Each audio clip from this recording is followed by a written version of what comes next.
Magandang buhay sa lahat at welcome back dito sa aking Mathematics Tagalog tutorial. Sa video na ito ay papaliwanag ko po sa inyo on how to convert angle measures from radian measure to degree measure and vice versa from degree measure to radian measure. So ipapaliwanag ko po sa inyo kung paano mag-convert niyan step by step. Okay, so let's start. We are going to convert radian measure to degree measure. Okay, number 1, pi over 10 radian is equivalent to how many degree? Okay, so ano po yung formula to convert radian to degree? Ito lang po yun. Okay? So, radian times 180 over pi. So, multiply lang po natin yung given na radian by 180 over pi, then simplify, yun na po yung kanyang degree measure. So, try po natin to number 1. Ang radian po natin ay pi over 10. Then, we're going to multiply by 180 over pi. Okay? And then, simplify. To simplify, we have pi sa numerator, pi sa denominator, then we can cancel. And then, divide lang po natin, 180 divided by 10 is equal to 18. So, 18 degree, yan na po yung equivalent ng pi over 10 radian. Okay, so about this number 2 example, 13 pi over 8 radian is equivalent to how many degree? So again, gamitin po natin itong formula, radian times 180 over pi. So ang radian po na given ay 13 pi over 8. Okay, and then multiply po natin sa 180 over pi. Then we're going to simplify. So the same po, meron po silang pi, we can cancel. And then, pwede pong i-multiply yung 13 times 180 divide by 8. Or pwede naman pong, dito pa lang po, pwede na po tayo mag-cancel. Okay. So, yung 180 is divisible by 4 at yung 8 ay divisible by 4. Okay. So, try ko po. So, what is 180 divided by 4? Yan po ay 45. Yan. At yung 8 naman, divide by 4 is equal to 2. And then, simplify lang po natin. 13 times 45 is equal to 585 and then yung denominator na natitira na 2, so over 2.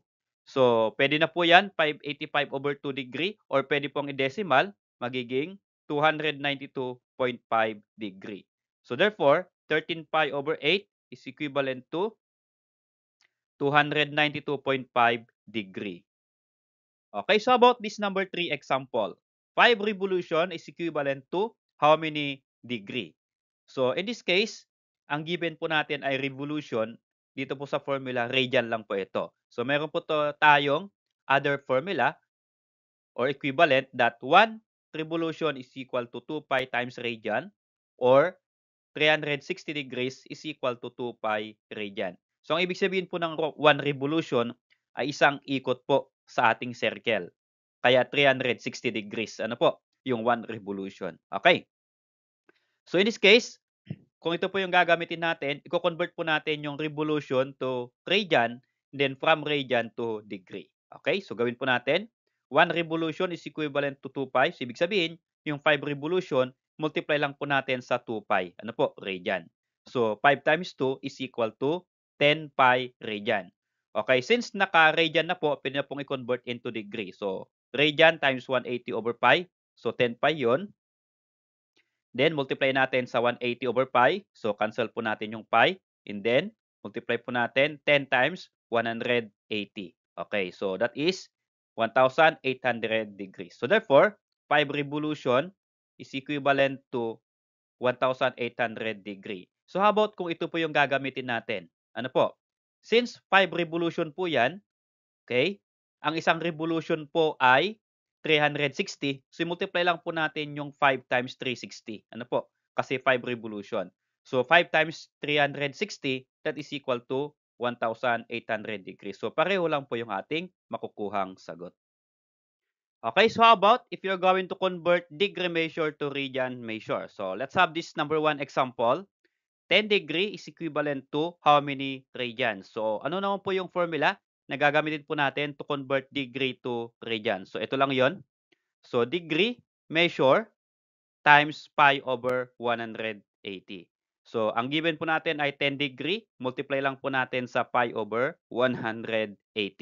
Okay, and then we're going to simplify. So, ito po ay 10 degree times pi over 180.